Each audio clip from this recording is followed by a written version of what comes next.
সাংবাদিকরা সংবাদ পরিবেশনের মধ্যেই সীমাবদ্ধ নয়, তা এবার বুঝিয়ে দিতে জনসেবার দায়িত্ব কাঁধে নিয়ে পঞ্চায়েত নির্বাচনে পা বাড়িয়ে জয় ছিনিয়ে নেয় দুই সাংবাদিক বন্ধু। বরাক ভ্যালি মিডিয়া ফোরামের দুই সদস্য যথাক্রমে রুবেল বৈষ্ণব এবং সুধনা সিনহা পঞ্চায়েত সদস্য হিসেবে জয়লাভ করে বিপুল ভোটের ব্যবধানে। বরাক ভ্যালি মিডিয়া ফোরামের চেয়ারম্যানের দায়িত্ব পালন করেছেন সুধনা সিনহা এবং রুবেল বৈষ্ণব সক্রিয় সদস্য হিসেবে দায়িত্ব পালন করে এবার তারা জনপ্রতিনিধির দায়িত্ব নেওয়ায় ফোরাম কর্তৃপক্ষ বেজায় খুশি প্রকাশ করেছেন। আসাম রাজ্যিক সাংবাদিক সংস্থা এবং বরাক ভ্যালি মিডিয়া ফোরামের পক্ষ থেকে সাধারণ সম্পাদক শানি রায় সহ সহসভাপতি শুভ সুন্দর দেব চৌধুরী বিজয়ী দুই সাংবাদিক সুধনা সিনহা এবং রুবেল বৈষ্ণবকে ঘরে গিয়ে গামছা এবং ফুলের তোড়া দিয়ে শুভেচ্ছা জানাতে দেখা যায়। বুধবার সন্ধ্যায় তাদের সঙ্গে বরাক ভ্যালি মিডিয়া ফোরামের কর্মকর্তারা দেখা করে তাদেরকে অভিনন্দন জানানোর পাশাপাশি তাদের রাজনৈতিক জীবনের দীর্ঘায়ু কামনা করেন। এদিন অভিনন্দন জানানোর সময় সঙ্গে ছিলেন সাংবাদিক সঞ্জীব সিং, তাপসনাথ, সুপ্রদীপ ভট্টাচার্য সহ প্রমুখ। অন্যদিকে সাংবাদিক সুধন্যা সিনহা কিভাবে নিজের রাজনৈতিক জীবনে পা দিয়েছে তার অবদান,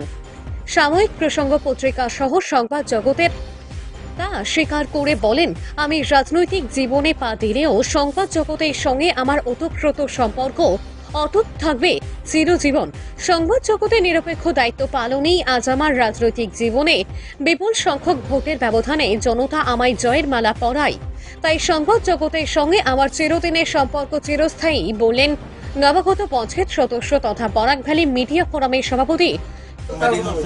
প্ৰচাৰ সম্পাদক শানি ৰায়। আমি উপস্থিত হৈছোঁ ইতিমধ্যে ৰবেল বৈষ্ণৱৰ ঘৰত।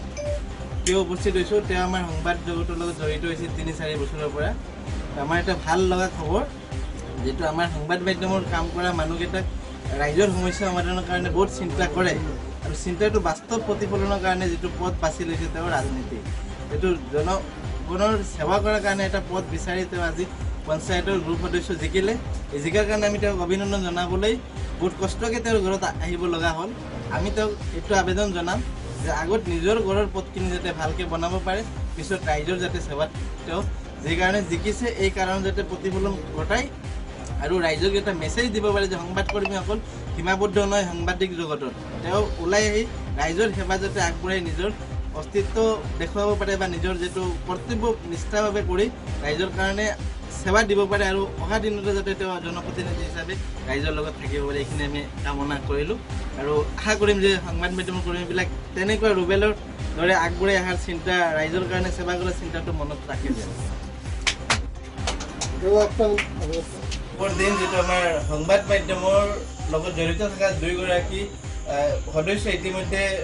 জনপ্ৰিয়তা আদায় কৰি ৰাইজৰ সেৱা আগবঢ়োৱাৰ কাৰণে তেওঁলোক গ্ৰুপ সদস্য হিচাপে নিৰ্বাচিত হৈছে নিৰ্দল প্ৰাৰ্থী হিচাপে। তো আমাৰ লগত আছে বৰাক valley media ফোৰামৰ chairman Sudhana Sinha ডাঙৰীয়া, আমি অসম ৰাজ্যিক সাংবাদিক সংস্থাৰ প্ৰচাৰ সম্পাদক আৰু বৰাক valley media ফোৰামৰ general secretary Shani ৰয়। আমি তেওঁৰ ঘৰত আহিলোঁ আজি তেওঁক অভিনন্দন জনাবলৈ। আমাৰ ভাল লাগিল যে তেওঁ সংবাদ মাধ্যমৰ কৰ্মকৰ্তাসকল বা সদস্যসকল যে সংবাদ মাধ্যমত সীমাবদ্ধ নহয়, তেওঁ ৰাইজৰ বাবে কাম কৰা যিটো আশা উৎসাহ বা আনন্দ লৈ যিটো আগবঢ়াই আহিলে আৰু ৰাইজেও যাতে আদৰি লৈছে তেওঁলোকক, এইটো এটা আগন্তুক দিনৰ কাৰণে এটা ভাল খবৰ, ভাল মেছেজ। আৰু আমি অভিনন্দন জনালোঁ সুধনা সিনহা ডাঙৰীয়াক, তেখেতে যাতে সমাজৰ স্বাৰ্থত সুৰক্ষিতভাৱে সেৱা প্ৰদান কৰিব পাৰে আৰু লগে লগে সংবাদ মাধ্যমৰ লগতে সম্পৰ্কটো ৰাখিব পাৰে। আৰু তেওঁ যেতিয়া সংবাদ মাধ্যমত থাকি কাম কৰিছিল নিৰপেক্ষভাৱে, এইটো ৰাইজৰ সেৱাটো যাতে এনেকুৱা কাম কৰিব পাৰে, এইখিনি আমি আশা ৰাখিলোঁ। আমাৰ লগত আছে বৰাক ভেলী মিডিয়া ফোৰামৰ ভাইচ চেয়াৰমেন শুভ সুন্দৰ দেৱ ডাঙৰীয়া। তেওঁ কিবা ক'ব যিটো আজি কেনেকুৱা উপলব্ধি লাগিল তেওঁৰ যিটো আমাৰ সংবাদকৰ্মীসকল আছে? সংবাদকর্মী এই যে জনসাধারণের সেবায় যে নিয়োজিত হয়েছেন তার জন্য আমি খুব খুশি, কারণ আমাদের সাংবাদিক জগতেরও সহযোগিতা পাবো এবং আমরাও ওনার সাথে সামাজিক কাজের যেগুলো কাজ চাচ্ছেন সেই কাজগুলো আমরা করার জন্য সহযোগিতা করব। মই বৰাক valley media ফোৰামৰ chairman Sudhana Sinha. মই মানে নিজে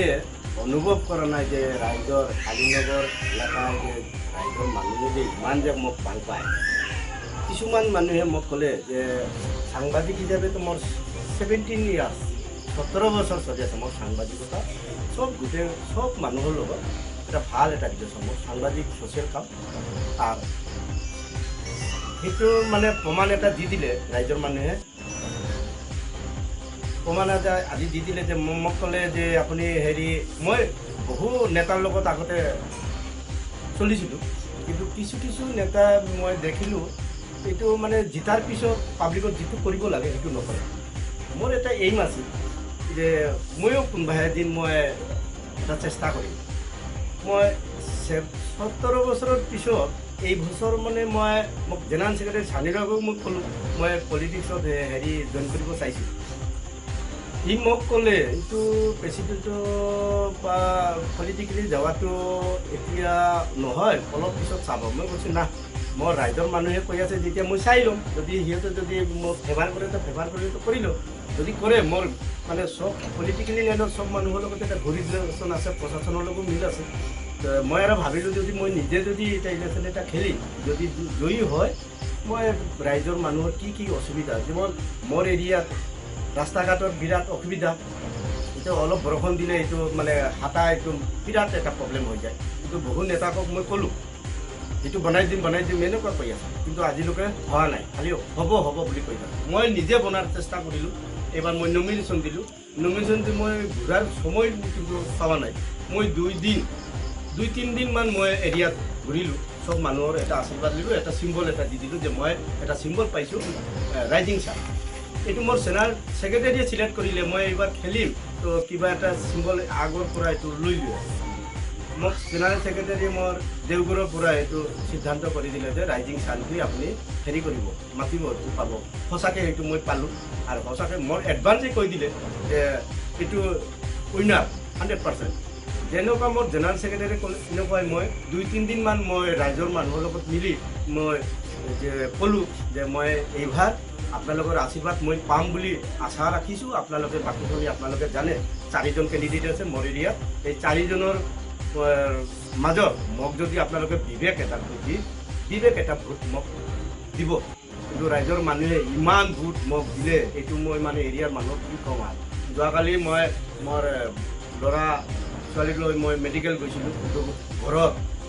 200-300 মানুহ আহিছে আহি দিয়ে ক'লে মই হেৰি মোৰ লগত গ'লে ঘূৰিব এৰিয়া মই ক'লোঁ ঠিক আছে মইতো মেডিকেলত আছোঁ কি কৰি মই না আহক 11টাৰ পৰা মানুহে ৱেইট কৰি 1টা মানত মই আহিলোঁ তাৰপিছত 1টাৰ পৰা মই এৰিয়াত ঘূৰিলোঁ চব মানুহক এটা যিমান মন্দিৰ আছে চব মন্দিৰত গৈ এটা আশীৰ্বাদ ল'লোঁ ভাল লাগিছে আৰু মোৰ এটা কথা হ'ল মোৰ এৰিয়াৰ এই ৰাস্তা ঘাটৰ এইটো বনাম আৰু কিছু ৰেচন কাৰ্ডৰ প্ৰব্লেম আছে চৰকাৰে দি আছে ডেভেলপমেণ্ট ধুমধাম হৈ আছে